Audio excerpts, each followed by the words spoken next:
میرا نہیں خیال پیپلز پارٹی کے اندر کوئی ایسی مجھے ڈیپتھ نظر نہیں آتی. اور پی ٹی آئی جو ہے، پی ٹی آئی کا تو وجود ہی اب اپوزیشن میں بیٹھنے سے منسلک ہے. اگر وہ حکومت کی طرف آئے تو نقصان ہوگا ان کا سیاسی طور پہ.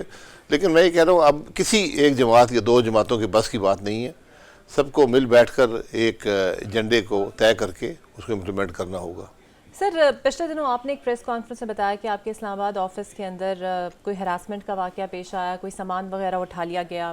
آپ لوگوں کی جماعت کے ساتھ کسی کی اب کیا پرابلم ہو سکتی ہے؟ مطلب ابھی تو نیا وجود ہے نا اس نہیں وہ ایک جنرلی ہوتا ہے. چونکہ وہاں دھرنا ہو رہا تھا تو وہ مزدور وغیرہ جو تھے سب کو بھگا دیا وہاں سے. وہ حکومت جو کرتی ہے، پولیس کی فورسز جو کرتی رہتی ہیں، وہ اس کا ایسا تھا. میں نے ویسے ہی وہ ضمناً بات کی تھی، کوئی اس میں میرا شکوہ نہیں تھا. اچھا سر، آپ خود بھی وزیر اعظم رہے ہیں، مفتاح اسماعیل صاحب معیشت کو سمجھتے ہیں، آپ کے ساتھ ساتھ ہیں.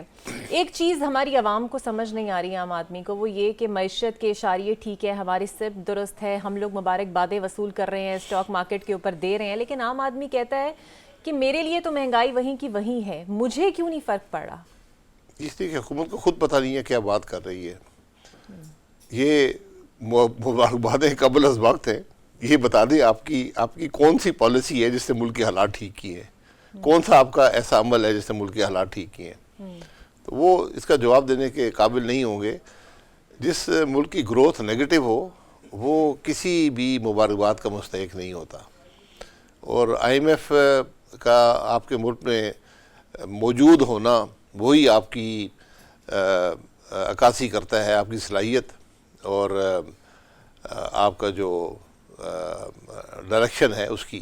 کہ جب آئی ایم ایف جائے گا تو یہ اس بات کی دلیل ہوگی کہ اب آپ نے کچھ باتیں سیکھ لی ہیں، آپ ملک کے معاملات کو ٹھیک چلا رہے ہیں.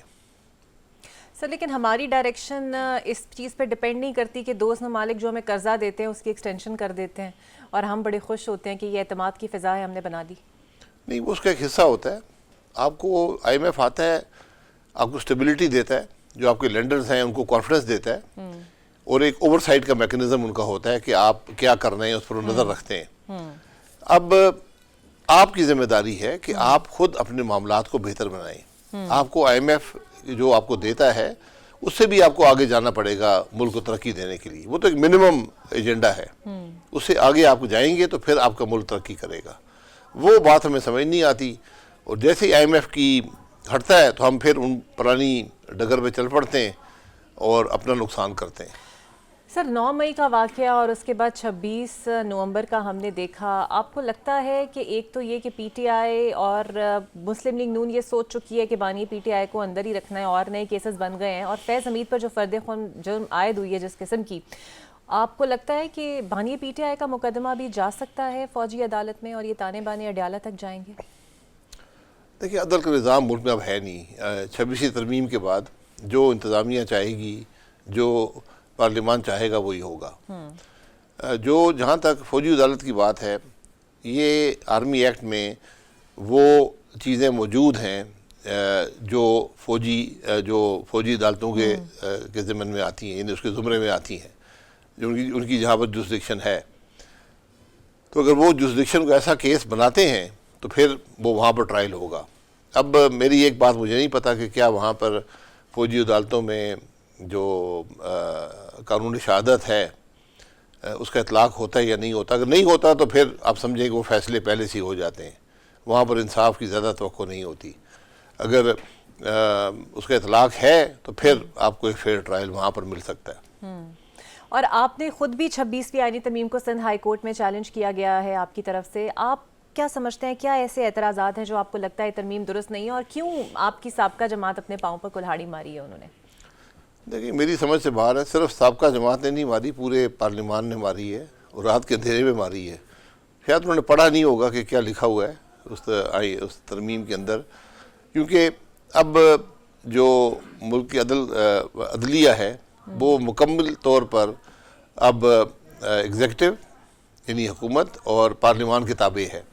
وہی ججز سلیکٹ کریں گے، وہی ان ججز کی پرفارمنس کو بھی دیکھیں گے، اسیس کریں گے کہ بھئی جج ٹھیک کام کرتا ہے یا نہیں کرتا، اور وہی بینچ بھی بنایا کریں گے.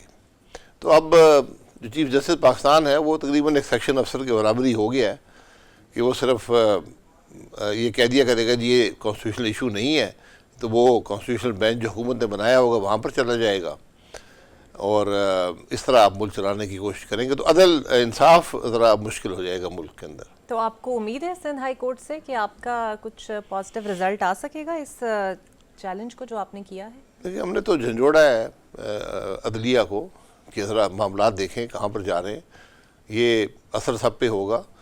آج ضرورت یہ ہے کہ آپ کے ججز وہ لوگ ہوں جن پر لوگ اعتماد بھی کر سکیں، جن کی قابلیت بھی ہو، جن کی انٹیگریٹی بھی ہو۔ یہ کرنے کا صرف ایک طریقہ ہے کہ ایک اوپن پروسیس ہو جہاں پر پورا ملک دیکھے کہ جو آدمی جج بننے آیا ہے اس کی کیا صلاحیت ہے، اس کا ماضی کیا ہے، وہ کیا کرتا ہے۔ یہ سب سے کریٹیکل بات ہے، ورنہ اگر آپ حکومت پہ چھوڑیں گے تو حکومت جو آج کی ہے یا ماضی میں نہیں ہے تو آپ سینٹ ان کی سوچ کی عکاسی کرتا ہے کہ جہاں پر آدھے سے زیادہ لوگ تو پیسے دے کر آئے ہیں، تو جج بھی اگر پیسے دے کر لگا کریں گے یہ وہاں پر کیا عدل ہوگا یہ آپ خود ہی سوچ لیں۔ اچھا سر، مسلم لیگ نون کی جو موجودہ پالیسی ہے آپ کو لگتا ہے یہ عوامی اعتماد حاصل کر سکی ہے یا مزید کر سکے گی؟ اور اگر یہی سیٹ اپ جو کا تو چلتا رہا تو کیا اتنی مضبوط پنجاب میں رہ سکے گی؟ ویسے ہی پنجاب میں اتنا کرائسس ہے اس جماعت کا۔ دیکھیں مسلم لیگ نون کے ساتھ جو 8 فروری کو ہوا وہ ان کو بھی وہ جانتے ہیں اس دن کیا ہوا تھا، تو مستقبل میں کون سی ایسی بات ہے جو ان کے سیاسی حالات بہتر کر سکے گی، بہت مشکل کام ہے۔ اگر یہ توقع کی جائے کہ ہم پنجاب سے کچھ گین کر لیں گے تو وہ بھی مشکل کام ہے، کیونکہ پنجاب کے اندر آپ کے پاس ڈیپتھ نہیں ہے آپ کی مینجمنٹ میں، اور اسمبلی کے اندر کوئی ایسی صلاحیت موجود نہیں ہے جو صوبے کے معاملات بہتر کر سکے۔ اور دوسری بات یہ ہے کہ اب عوام بھی ان چیزوں کو پہچانتے ہیں اور ان کو قبول نہیں کرتے جو ماضی میں ووٹ دلوا دیا کرتے تھے، چند سڑکیں بنا دی ہیں تو اب وہ عوام اس کو ریجیکٹ کرتے ہیں۔ اب لوگ اپنا حق مانگتے ہیں، کہتے ہیں ہماری رائے کا احترام کیا جائے، ہمیں عزت دی جائے، ہمارا حق ہمیں دیا جائے۔ وہ مشکل ہو گیا ہے ان حکومتوں کے لیے جن کے پاس مینڈیٹ نہیں ہے۔ سر میاں نواز شریف کی خاموشی کب ٹوٹے گی؟ کیونکہ اب جس طرح آپ کے پرانے ساتھی خرم دستگیر صاحب ہو گئے، جاوید لطیف صاحب ہو گئے، خرم دستگیر صاحب نے تو یہ بھی کہہ دیا ہے کہ ووٹ کو عزت دینے کے لیے حکومتیں قربان کرنا پڑتی ہیں، بٹ فی الحال یہ ممکن نہیں۔ لیڈرشپ لنڈن میں بیٹھی ہوتی ہے۔ یہ جو کرائسس ہے کہ عوامی حمایت سے اب حکومت ممکن نہیں ہے اور کہیں اور کی پش پناہی حاصل ہونا بہت ضروری ہے، آپ کو لگتا ہے اس پر کچھ میاں صاحب مسلطاً خاموش ہیں؟ دیکھیں میاں صاحب خاموش ہوں یا نہ ہوں، وہ جماعت کے سربراہ ہیں، ان کی جماعت آج وفاق میں بھی حکومت میں ہے اور صوبے میں بھی حکومت میں ہے، پنجاب میں، تو اس لیے وہ لا تعلق نہیں ہو سکتے ملک کے معاملات سے۔ یہ جو کچھ ہو رہا ہے اس کی ذمہ داری ان کی جماعت پر ہے، ان پر براہ راست جاتی ہے۔ جو میرے بھائی جو سینئر لوگ ہیں پی ایم ایل این میں، میری ان کو مشورہ ہمیشہ رہا اور آج بھی یہی ہے کہ گھر کے معاملات گھر کے اندر ہی حل کیا کریں، باہر جا کر آپ کی بھی سبکی ہوتی ہے اور جماعت کو بھی نقصان پہنچتا ہے۔ لیکن آپ کو نہیں لگتا کہیں کہیں وہ آپ کے بھی خب خیال ہو رہے ہیں، تو شاید آپ بھی انہیں کل کو دعوت دے دیں جوائن کرنے؟ نہیں، ہم تو دعوت دیں گے، لیکن ہم خیال میں اس بات کو سمجھتا نہیں ہوں کہ اگر میرا شکوے ہیں کوئی تو میں پبلکلی جا کر بیان کر دوں کہ میری ملاقات نہیں ہوئی یا میرا کوئی اور شکوہ آ گیا ہے، وہ چیز کچھ مناسب نہیں ہوتی، خاص طور پر سینئر لوگوں کے لیے۔ ہوتا ہے یہ جماعتوں کے اندر اس کی اپنی ایک سوچ اور سیاست ہوتی ہے، اس میں کچھ لوگ اگنور ہو جاتے ہیں، کچھ فائدہ پا جاتے ہیں، تو اس میں پبلکلی اظہار کرنا کچھ آپ کی اپنی ذات پر اس کا ایک منفی اثر آتا ہے۔ بریک لینا، آپ سے بریک کے بعد ملتے ہیں۔ Welcome back. سر 26 نومبر کو جو ہوا، آپ کو لگتا ہے کہ it was a wrong call by P T I اور بشرا بی بی کی غلط فیصلوں کی وجہ سے معاملات اس نہج تک آئیں، یا پھر محسن نقوی صاحب نے غلط ڈیل کیا معاملات کو؟ دیکھیں دونوں اس معاملے میں غلط ہیں، اس میں کوئی شبہ نہیں ہے، اور نقصان ان بیچارے لوگوں کا ہوا ہے جن کو گولی ماری گئی۔ یہ صوبے کو اجازت نہیں ہے کہ حکومتی مشینری لے کر اور آئینی عہدیدار جو ہیں وہ وفاق پر چڑھائی کریں۔ وفاق کو بھی یہ حق حاصل نہیں ہے کہ وہ احتجاج نہ کرنے دے اور سڑکیں بند کرے، سڑکیں کاٹے، انٹرنیٹ بند کر دے، شہر کو مفلوج کر دے، خود محصور ہو جائیں، اور پھر اپنی حکومت بچانے کے لیے گولی کا استعمال کریں. جو وہاں پر ہوا ہے اس کا ایک نہ ایک دن کسی کو جواب دینا پڑے گا.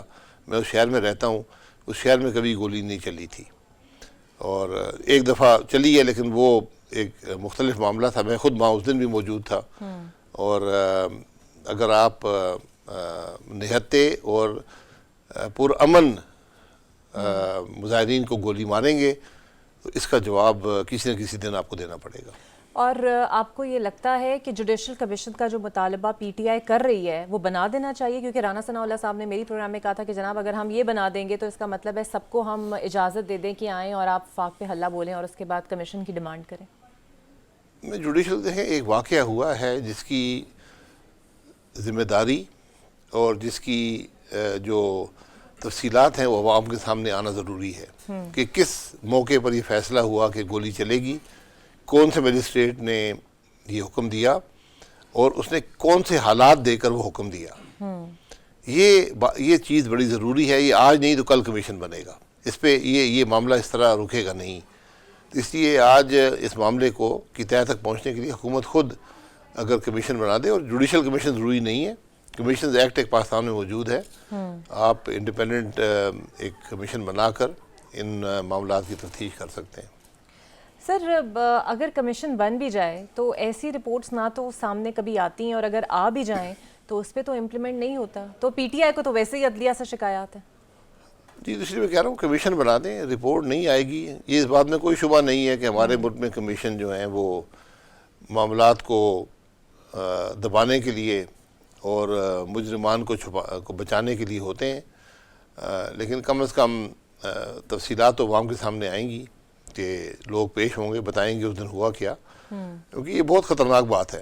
اگر اشتعال نہیں تھا وہاں پر, لوگ پولیس پر حملہ آور نہیں ہوئے, انہوں نے یقیناً قانون توڑا ہوگا کہ آپ نے دفعہ 144 لگایا ہے, لیکن اگر وہ پرامن تھے ان پر گولی چلی ہے تو یہ بہت سنگین جرم ہے. بالکل صحیح. اچھا سر, آپ وزیر اعظم رہے ہیں تو آبویسلی سیکیورٹی کنسرنز اور پریویسی کنسرنز آپ کی نظر سے گزرے ہوں گے. پوری دنیا کے اندر یہ معاملہ ہے. یہ قومی اسمبلی کی قائمہ کمیٹی نے ڈیجیٹل نیشنلائزیشن پروگرام بھی مؤخر کیا. انٹرنیٹ ہم بند کر دیتے ہیں, سرویلنس بہت حد تک بڑھ گئی ہے, اور شہزاد فاطمہ صاحبہ کہتی ہیں کہ اگر آپ کو سرویلنس سے ڈر ہے تو سب کچھ ہی بند کر دیں. سر ہم ایکس بند کرنے کا مقصد ہو یا یہ جو انٹرنیٹ کا پرابلم ہو, آپ کو لگتا ہے یہ تمام سیکیورٹی رسک ہیں اور اس کو بند کر دینا ہی آخری راستہ ہے؟ دیکھیں سیکیورٹی رسک ہے تو پھر باقی دنیا کیسے چل رہی ہے؟ ہم دنیا کا واحد ملک ہیں, میرا ہم رہ گئے ہیں اور نارتھ کوریا رہ گیا ہے جس نے انٹرنیٹ بھی بند کرتے ہیں, بلاک کیے ہوئے ہیں مختلف چیزیں. یوٹیوب کبھی بلاک ہو جاتا ہے, کبھی ایکس بلاک ہو جاتا ہے, کبھی پتہ نہیں, تو بلاک ہی کرتے ہیں. پھر ختم کریں اس معاملے کو, بند کر کے بیٹھ جائیں سارے, آرام سے بیٹھے. جس ملک کا وزیر اعظم خود وی پی این پہ جا کر ٹویٹ کرتا ہے تو کیا ان کو بات کی سمجھ نہیں آتی کہ آپ کر کیا رہے ہیں؟ سب لوگ ہی وی پی این استعمال کرتے ہیں. تو پھر آپ کیوں بلاک کر رہے ہیں؟ پھر چلنے دیں. اگر میں وی پی این استعمال کر کے, یہاں تو بچے وی پی این استعمال کر رہے ہیں. اچھا سر, پہلے ججز کی تنخواہوں میں اضافہ اور اس کے بعد مسلم لیگ نون کی پنجاب حکومت کی طرف سے ممبران کی تنخواہوں میں تقریباً لگ بھگ 900% اضافہ کر دینا ایک غریب عوام کے زخموں پر نمک پاشی کے مترادف نہیں ہے؟ جی یہ دیکھیں, جو تنخواہ وغیرہ ہے اسمبلی کے ممبران کی وہ بہت کم ہے, لیکن اس کا یہ مطلب نہیں ہے کہ آپ ایسے موقع پر جہاں پر پوری عوام مہنگائی کی چکی میں پس رہی ہو, آپ ان کے سامنے بیٹھ کر اتنا بڑا اضافہ کر دیں. آپ 10-20-30 ہزار کا اضافہ کر دیتے, کیونکہ یا پھر عوام کو بھی ریلیف دے کر یہ اضافہ کرتے, عوام کے لیے کچھ کرتے, کوئی پالیسیز بناتے, ملک ترقی کر رہا ہوتا, ملک میں گروتھ ہو رہی ہوتی تو آپ یہ کام کرتے. آپ بتا دیں, حکومت بتا دے کہ کسی بھی ادارے میں اتنی بڑی ترقی ممکن ہے اسمبلی کے ممبران کی تنخواہوں میں. یہ آپ عوامی نمائندے ہیں تو جو بات آپ کرتے ہیں یہ سوچ کر کیا کریں کہ اس کا عوام کس نظر سے دیکھیں گے. تو عوام نے آج مذاق بنایا ہوا ہے. آپ جو مجھے بھی لوگوں نے بھیجے ہیں جس قسم کے سوشل میڈیا پر باتیں چل رہی ہیں, تو اس سے مزید بےعزتی ہوگی اسمبلی کی بھی, ممبران کی بھی, اور پورے سیاسی نظام کی, کہ یہ لا تعلق ہیں عوام کی تکلیف سے. اچھا شاہد صاحب، آبویسلی ایک عام آدمی کو تو نہیں پتہ ہوگا، لیکن بطور وزیر اعظم آبویسلی آپ نے یہ قومی سلامتی کی میٹنگز آپ اٹینڈ کرتے رہے ہوں گے، تو جب یہ لاجک دی جاتی ہے کہ ہم قومی سلامتی پر کمپرومائز نہیں کریں گے، پاکستان کو ہم نے ڈیٹا لیک اور سائبر اٹیک سے بچانا ہے، یہ چیلنجز آپ کے دور میں بھی تھے؟ ایسے چیلنجز پر آپ نے بھی سوچا ہوگا کہ ہم انٹرنیٹ بند کریں یا پھر اور کچھ کریں؟ یہ چیلنجز ہمیشہ رہتے ہیں. سائبر سیکورٹی ایک بڑا کرٹیکل چیز ہے. اب آرٹیفیشیل انٹیلیجنس کے بعد یہ مزید کمپلیکیٹ ہو جائے گی، لیکن پوری دنیا اس کا مقابلہ کرتی ہے اور کوئی بھی انٹرنیٹ بند نہیں کرتا، کوئی بھی بلاک نہیں کرتا چیزوں کو. کچھ ممالک نے چند چیزیں بلاک کی ہیں لیکن انہوں نے آلٹرنیٹو دیا ہوا ہے. مثلاً کچھ ممالک میں واٹس ایپ نہیں ہے، کچھ میں ٹیکسٹ چلتا ہے، وہ ان کی اپنی اس کی زیادہ تر وہ کمرشل ریزنز ہیں. لیکن ہم نے تو سوچے سمجھے بغیر اور عوام کو انفارم کیے بغیر اور ایک مستقل پالیسی کے بغیر کبھی آپ انٹرنیٹ بند کر دیتے ہیں. انٹرنیٹ سلو کرنے کا کیا مقصد ہے؟ یہ اس میں کون سی سائبر سیکورٹی کا ایشو ہے؟ یہ تو اب آج انٹرنیٹ جو ہے یہ تو پوری دنیا اس پہ چل رہی ہے. آپ کی نوکری بھی اسی پہ ہے، آپ کی انٹرٹینمنٹ بھی وہیں پر ہے، آپ کی کمرشل ٹرانزیکشنز ہیں وہ بھی اسی پر ہیں، یعنی ہر چیز اس کے اوپر ہے. جب آپ سلو کریں گے تو پوری آپ کی زندگی رک جاتی ہے. اچھا سر، مدارس کی رجسٹریشن کا معاملہ آپ کو کیا لگتا ہے حکومت پیچھے کیوں ہٹ رہی ہے؟ مولانا صاحب کے ساتھ کیا واقعی ہاتھ ہو گیا اس بار؟ نہیں، میں اس بات کو تھوڑا سمجھنے سے قاصر ہوں. جہاں تک میری سوچ ہے کہ آپ چوائس دے دیں، جس نے رجسٹریشن سوسائٹیز ایکٹ کے تحت کرانی ہے وہاں کروا لے، جو دوسرے قانون کے تحت کرنا چاہتا ہے جو اس وقت موجود ہے اس کے تحت کروا لیں. ایشو ہے کہ ان کی جو سورس آف فنڈنگ ہے اس کے ذرائع کیا ہیں، کہ کوئی ماضی میں خطرہ تھا کہ وہاں سے کوئی منی لانڈرنگ ہوتی ہو اور وہ ٹیررزم کے لیے استعمال ہوتی ہو، تو وہ بات تو اب ہے نہیں، اور اس کو آپ مختلف طریقے سے آپ اس کو کنٹرول کر سکتے ہیں. دونوں ایشو جو معاملات ہیں سوسائٹی ایکٹ دوسرے دونوں میں ویزیبلٹی موجود ہے، یہ فنڈنگ کہاں سے آ رہی ہے اور کس مقصد کے لیے استعمال ہو رہی ہے. تو میرا خیال ہے اس کو زیادہ بڑا ایشو نہ بنائیں، حکومت کہہ دے بس ٹھیک ہے دونوں جو آپ کی چوائس ہے استعمال کر لیں. سر لیکن اس وقت شکایت تو انہیں ایوان صدر سے ہے کہ اعتراضات وہاں سے آئے ہیں، تو یہ سارے کنسرنز تو پہلے ہی موجود ہوں گے، یعنی یہ سمجھا جائے کہ چونکہ ترمیم کرانی تھی اس لیے مولانا صاحب کو کہا گیا اور وہ عجلت میں سب کچھ کام ہو گیا اس ٹائم.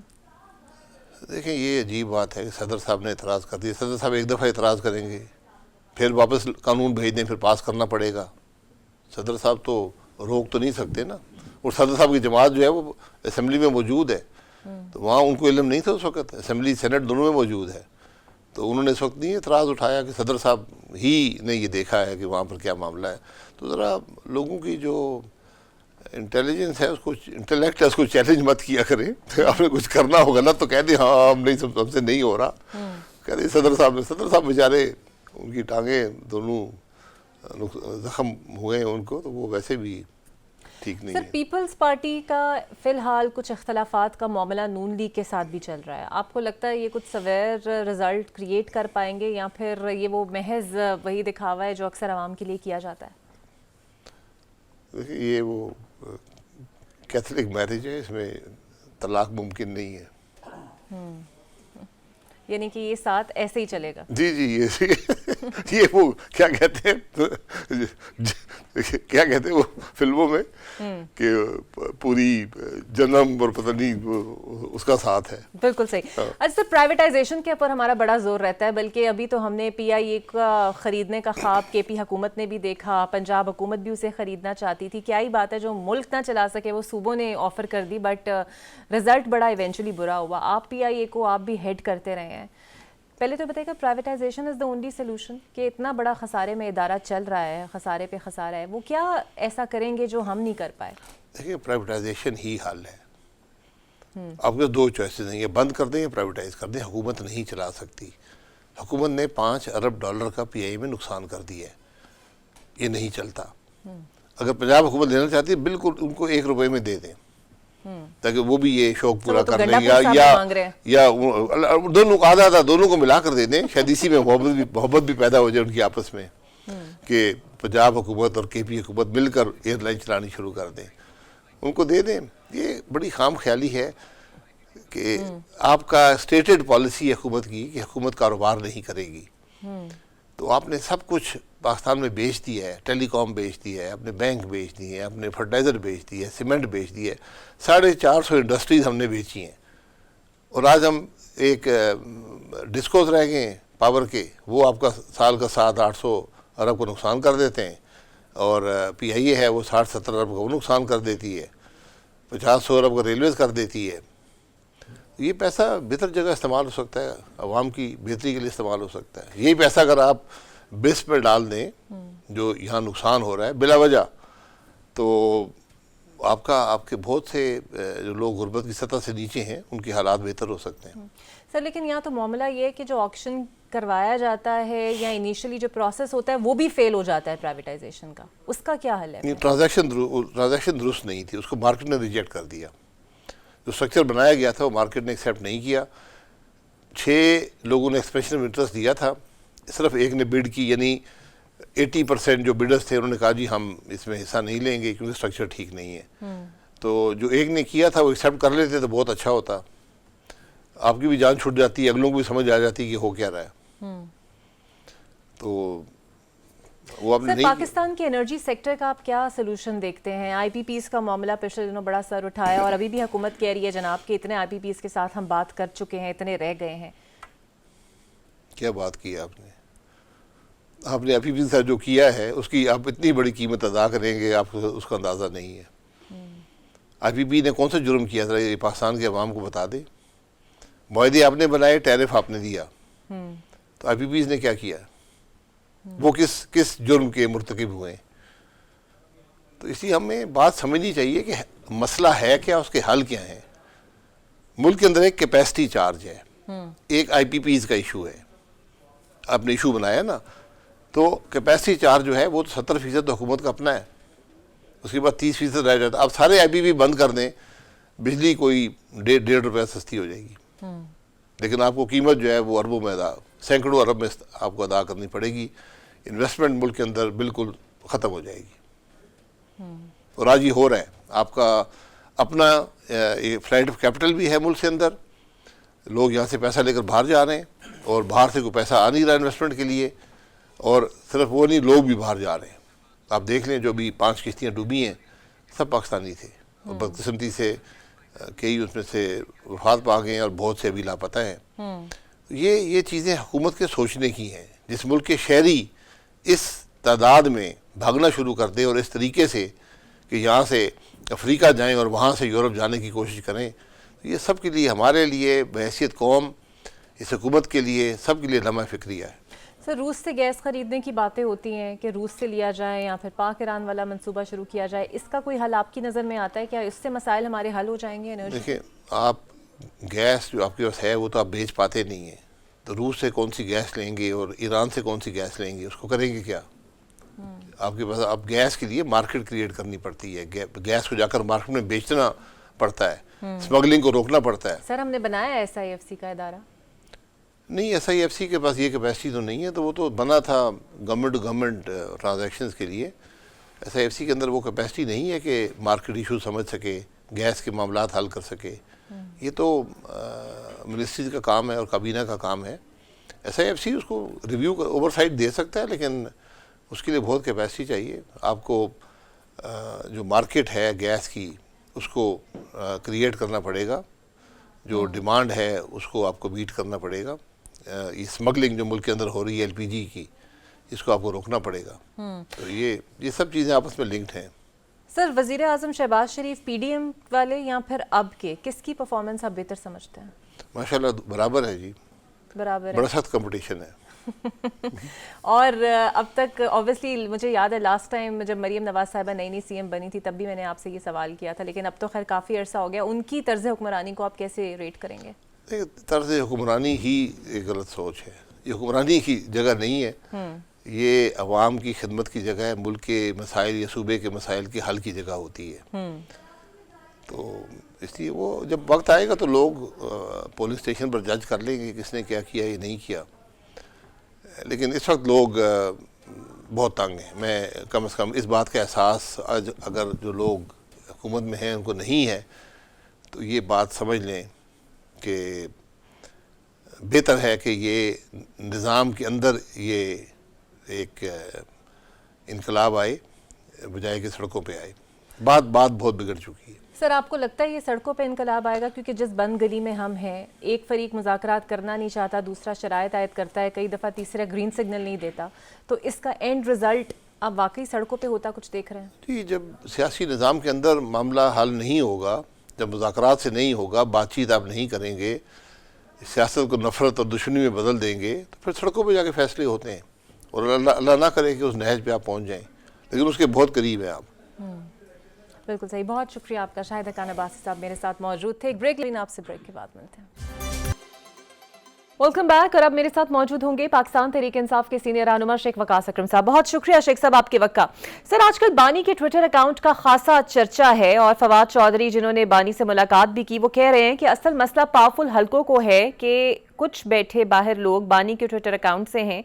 پہلے تو یہ بتا دیں کہ فواد چودھری صاحب کا کیا سٹیٹس ہے پاکستان تحریک انصاف کے ساتھ، اور آخر کون بانی پی ٹی آئی کا ٹویٹر اکاؤنٹ ہینڈل کر رہا ہے؟ دیکھیں، فواد چودھری صاحب میرے دوست بھی ہیں اور میرا بڑا اچھا تعلق رہا ہے ان سے، ابھی بھی ہے. مگر سٹیٹس کی جہاں تک بات ہے وہ یہ ہے کہ جو لوگ عمران خان صاحب نے کہا کہ 9 مئی میں کسی بھی وجہ سے اس وقت پارٹی کو اور انہیں چھوڑ کے چلے گئے تھے، یا دوستوں نے کہا کہ ہم سیاست بھی چھوڑ رہے ہیں اور پاکستان تحریک انصاف کو بھی، ان لوگوں کی واپسی کا فیصلہ صرف عمران خان صاحب کی ذات ہی کر سکتی ہے اور کوئی نہیں کر سکتا. وہ جب عمران خان صاحب باہر آئیں گے، انشاءاللہ جلد آئیں گے، اللہ کرے جلد آئیں، تو اس وقت وہ خود فیصلہ کر لیں گے کون پارٹی میں ہے اور کون نہیں ہے. تو اس وقت تک فواد چودھری صاحب کا پاکستان تحریک میں واپسی کا خان صاحب کی طرف سے کوئی حکم نامہ پارٹی کو، پارٹی کے چیئرمین کو، پارٹی کے جنرل سیکرٹری کو، مجھے ایز اے سیکرٹری اطلاعات، نہ خان صاحب کی طرف سے کوئی ڈائریکشن موصول ہوئی ہے، اور نہ پوری پارٹی میں کسی کو اس قسم کی. جو دوست اندر بھی جاتے ہیں، جیسے ان کی سسٹر بھی ہے، ان کی زوجہ بھی ہے، اور ادھر سے بھی ہمیں کوئی ایسی انسٹرکشن نہیں آئی. ہمیں بلکہ یہ بتایا گیا کہ کیونکہ ایک پیشی ہوتی ہے جس میں وہ بھی کو ایکیوزڈ ہیں، تو اس میں وہ وہاں پہ جاتے ہیں جیل میں اپنی پیشی کے لیے، تو وہاں پہ درجنوں، کیا ابھی تو کہتے ہیں 70-80 سے زیادہ وکلا اور باقی دوست موجود ہوتے ہیں. تو وہاں پہ ملاقات ہو جاتی ہے. خان صاحب وزیدار آدمی ہیں، اگر کوئی بات کرے تو خان صاحب تو یہ تو نہیں کہہ سکتے نا، وہ سن لیتے ہیں، بس ٹھیک ہے. ادر دین دیٹ اسٹیٹس تو یہی ہے. ہمارے پاس تو کوئی ایسی اطلاع پارٹی کے پاس نہیں ہے، نا خان صاحب کی طرف سے کوئی حکم نامہ. اگر آپ لوگوں کے پاس کوئی اطلاع ہے تو بتا دیں، ہم تو نہیں پتا. ناٹ ایٹ سر، اسی لیے تو آپ سے پوچھا. اچھا سر، 190 ملین پاؤنڈ کا فیصلہ پیر کو سنایا جا رہا ہے، اور جس طرح رات گئے اور جلد بازی میں سماعت ہوئی تو دیکھ کر تو یہ لگتا ہے کہ شاید کم از کم 10 سال کی سزا پکی ہے. کیا کہیں گے، کیا یہ فیصلہ مذاکرات پر اثر ڈالے گا، یا آپ لوگوں کے لیے آپشن ہے کہ آپ عدالتوں میں اپنے حق کو استعمال کریں؟ دیکھیں، ہم بالکل یہ سزا اگر ہوتی ہے، جو کہ اس جعلی کیس ہے، بالکل اس کیس کے پلے کچھ نہیں ہے، سزا نہیں ہونی چاہیے. مگر جو حالات نظر آ رہے ہیں، جو ماحول نظر آ رہا ہے، جو عدالت کے اندر کی گفتگو، جیسے لائرز نے مجھے بتایا، تو ہم بالکل، ہمارے پاس قانونی آپشن موجود ہیں، ہم اس کو چیلنج کریں گے. بالکل ہم اس کو اپیل میں جائیں گے. یہ بالکل زیادتی ہے، اور وہ ہر پاکستانی کی طرح خان صاحب کے لیے بھی وہ دروازے بھی کھلے ہیں، وہ ریمیڈیز موجود ہیں. ہائر کورٹ ہے، پھر اس سے ہائر کورٹ ہے. ہم اس کو چیلنج کریں گے. بٹ میری دعا ہے کہ اللہ تعالیٰ خان صاحب کو اس کیس میں جلدی وہ کرے، کیونکہ اس کیس میں کوئی ان کا لینا دینا نہیں ہے، کوئی تعلق نہیں ہے. اور بشرا بی بی کو بھی انہوں نے اس کیس میں وہ کیا ہے، جو کہ بالکل ہی زیادتی والی بات ہے. خان صاحب اور عمران خان صاحب اور ان کی بیگم کا کوئی تعلق نہیں ہے اس سارے سے. مگر جو حالات نظر آ رہے ہیں، جیسے آپ کہہ رہی ہیں، ویسے یہ رہ گیا مذاکرات کی بات. دیکھیں، مذاکرات کا تو یہ ہے کہ خان صاحب نے ایک فارمیشن بنا دی، ایک کمیٹی فارم کر دی. اس کے بعد انہوں نے کہا کہ جو بات کرنا چاہتا ہے اس سے کر لے. یہ تو 24 کو جب جیل کھلوائی بھی گئی تھی خان صاحب سے ملاقات کے لیے، تو خان صاحب کا اس وقت موقف یہ تھا کہ مذاکرات اگر کوئی کرنا چاہتا ہے تو وہ چلتے رہیں گے، مگر یہ ساتھ ساتھ تحریک بھی چلتی رہے گی. اگر کوئی چیز کہیں پہ جا کے جو خان صاحب کے دیے ہوئے TORs ہیں ان پہ بات ہو جاتی ہے، تو پھر چیزیں شیپ اپ ہو سکتی ہیں. کیونکہ خان اپنی ذات کی بات تو نہیں کر رہا نا جی. اقرا بی بی وہ تو 9 مئی کے حوالے سے، 26 کے حوالے سے اور جوڈیشل کمیشن کی بات کر رہے ہیں. جی اچھا سر، کل ایک خبر زیر گردش تھی کہ 7 رکنی کمیٹی کے علاوہ وہ لوگ بھی اب دوبارہ رابطہ اور مذاکرات کا حصہ بن چکے ہیں جو کہ 24 نومبر سے پہلے تھے، یعنی کہ آج دیکھا ہم نے کہ محسن نقوی نے وزیر اعلیٰ گنڈا پور صاحب سے ملاقات کی. کیا یہ سمجھا جائے کہ 2 جگہ سے رابطے ہو رہے ہیں، ایک وہ کمیٹی جو اناؤنسڈ ہے اور ایک وہ ہے جو ان اناؤنسڈ ہے؟ نہیں، اٹس ناٹ لائک دیٹ. آج جو گنڈا پور صاحب کی اور ملاقات، تو میں ملاقات نہیں کہوں گا، ایپکس کمیٹی جو تھی کے پی کی، اس کا آج اجلاس تھا. آپ کو پتا ہے کہ کرم کے جو حالات ہیں، بڑا چنار کے جو حالات ہیں، اور کے پی ان جنرل وہ جو ایریاز ہیں جہاں پہ در اندازی ہے اور سارے معاملات ہیں، اس حوالے سے ایک میٹنگ تھی. وہ کوئی کسی پولیٹیکل ایجنڈے پہ ملاقات نہیں تھی، وہ ایپکس کمیٹی کا اجلاس تھا. ٹھیک ہے، یعنی کہ کسی بھی قسم کے مذاکرات یا پھر 26 نومبر کا حساب جس طرح آپ لوگ ویسے ٹی وی پہ اور پریس کانفرنسز میں مانگتے ہیں، بالوشافہ ملاقات میں نہیں مانگا گیا وزیر داخلہ سے؟ دیکھیں، I was not part of that meeting because وہ آفیشیل کیپیسٹی کے اندر چیف منسٹر نے اور فوج کے نمائندے بھی ہوتے ہیں، اور یہ چاروں صوبوں میں یہ ایپیکس کمیٹی ہوتی ہے. اگر وہ کوئی بات ہوئی ہوگی تو میں، کیونکہ as we speak I think they are just finishing or finished with the meeting. اگر کوئی بات ہوئی تو میں آپ سے ضرور شیئر کروں گا. علی امین گنڈا پور صاحب، آپ کو پتا ہے وہ یہ ہو تو نہیں سکتا کہ کوئی حساب نہ مانگے، ضرور مانگا ہوگا، بٹ میرے پاس کیونکہ ابھی وہ شاید میٹنگ ابھی ختم نہیں ہوئی یا چل رہی ہے، تو میں آپ کو کنفرم نہیں کر سکتا، پر میں ضرور آپ کی بات کا جواب دیتا ہوں. بالکل صحیح. سر، سول نافرمانی کی کال اتوار تک کے لیے موخر کی گئی ہے یا اسے مزید موخر کیا جائے گا؟ کیونکہ یہ بھی بتا دیں کہ 2014 میں بھی تمام تر حمایت کے باوجود یہ تحریک کامیاب نہیں ہو پائی تھی، تو اب آپ کو کتنا لگتا ہے کہ آپ لوگ سکسیسفل ہو سکتے ہیں اس کے اندر؟ It is not 2014 اور آج کا عمران خان اور 2014 کے عمران خان میں فرق ہے. آج کی پاکستان تحریک انصاف اور 2014 کی تحریک انصاف میں فرق ہے. آج اس پارٹی کے جذبے میں، اس کے جوش میں اور اس کے ساتھ ہونے والی جو سر لیکن پہلے خان صاحب باہر تھے اور آج اندر ہے، فرق تو پڑے گا. دیکھیں، جب خان صاحب باہر تھے تو اس وقت بھی اتنی گرینڈ موبلائزیشنز کے پیچھے نہیں ہوئی تھی جتنی اب ہوئی ہیں. فرق تو پڑا ہے. اوبیسلی جب آپ قائد کے ساتھ ظلم کریں گے تو موبلائزیشنز میں اور لوگوں کے جذبوں میں تو وہ اور زیادہ ایموشنل طریقے سے لوگ نکلتے ہیں، تو اس میں یہ فرق پڑتا ہے. یہ موخر کی گئی ہے اور شاید اس میں تھوڑا سا اور بھی خان صاحب ٹائم دیں اس کو، مگر اپنے ذہن پہ رکھیے گا کہ یہ خان صاحب کی کال صرف عمران خان ہی واپس لے سکتا ہے. عمران خان کی کال پارٹی میں باہر بیٹھا کوئی بندہ واپس نہیں لے سکتا. بالکل صحیح. سر، آپ لوگوں نے پہلے ٹرمپ سے امید لگائی اور اب رچرڈ نیل نے سے بھی توقعات وابستہ کیے ہوئے ہیں، انہوں نے بھی شاید مطالبہ ایسا کر دیا ہے، تو اب یہ سمجھا جائے آپ کے مخالفین تو یہ کہہ رہے ہیں کہ آپ لوگ امریکی غلامی میں جانے کو تیار ہیں؟ ہمارے جو مخالفین ہیں نا، وہ کئی دفعہ بالکل مسخرے بن جاتے ہیں، مسخرے کلاؤنس. Let me tell all these clowns through your program کہ آپ تو ہمیں دہشت گرد بھی کہتے ہیں، آپ ہمیں انتشاری بھی کہتے ہیں، حالانکہ ہم نے اس ملک میں سب سے زیادہ سیٹیں لی جو آپ نے چوری کی، ہم نے سب سے زیادہ ووٹ لیے کروڑا میں جو آپ لوگوں کے سامنے ہیں. تو یہ تو ہمیں جو بیچارے کہتے رہتے ہیں، ان کے کہنے سے کوئی فرق نہیں پڑتا، بیکاز ان بیچاروں کی کریڈیبلٹی نہیں ہے. they have lost. وہ جو اسٹولن مینڈیٹ پہ لوگ بیٹھتے ہیں، they have no credibility. کوئی غلامی نہیں ہے کسی کی. میں آپ کو بتاؤں، ہمیں صرف اللہ تعالیٰ کی ذات سے توقع ہے، ہمیں امید ہے اپنی عوام سے، ہمیں امید ہے اپنے جوڈیشل سسٹم سے، اپنی جوڈیشری سے جس کو یہ حکومت تنگ کرتی ہے اور جج خط لکھنے پہ مجبور ہو جاتے ہیں. ہمیں وہ نیشنز جو پاکستان کی پارٹنر ہے، وہ نیشن جو ڈیموکریسی سے کمیٹڈ ہے، وہ نیشن جن کے پاس ہر حکومت اور ہر رجیم پیسے مانگنے کے لیے چلا جاتا ہے اور ان کے پیسوں پہ پھر آپ چیزوں کو چلاتے ہیں، وہ نیشنز جو آپ کے ساتھ ڈیفنس میں، ملٹری میں، سول سوشل سیکٹر میں آپ کے پارٹنرز ہیں، تو وہ بھی آپ کے حالات پہ نظر رکھتے ہیں. اور پھر جب اس قسم کے کرتال اور اس قسم کا معاملہ ہوتا ہے، ان وہ آزاد نیشنز ہیں، ان کے نمائندے، کانگریس مین، ان کے senators, they are free to say things. اور اگر وہ ایسی بات کرتے ہیں تو ان کا شکریہ اگر وہ ہمارے لیے آواز اٹھا رہے ہیں، بٹ اس سے یہ اندازہ لگانا کہ ہم اللہ کے علاوہ کسی سے امید لگا کے بیٹھے ہیں، نہیں، ایسی کوئی گل نہیں ہے. بالکل صحیح. سر، پارا چنار کا مسئلہ تقریباً 1 ماہ سے جاری ہے، لیکن صوبائی حکومت اس مسئلے کو حل کرنے میں ناکام ہے، یہاں تک کہ ایک راستہ بھی نہیں کھلوا سکی. اور اب تو گورنر کے پی آپ کے وزیر اعلیٰ سے جو ہیں استعفیٰ بھی مانگ رہے ہیں. آپ کو لگتا ہے کیا وجہ ہے کہ اس چیز میں ناکامی بار بار ہمارے سامنے آ رہی ہے؟ پہلی بات تو یہ ہے، کرم از اے ویری سیریس ایشو، اور آپ کے ذہن میں ہوگا کہ جو ایشو ہے یہ آج کا نہیں ہے، یہ سالوں سے اس میں آن اینڈ آف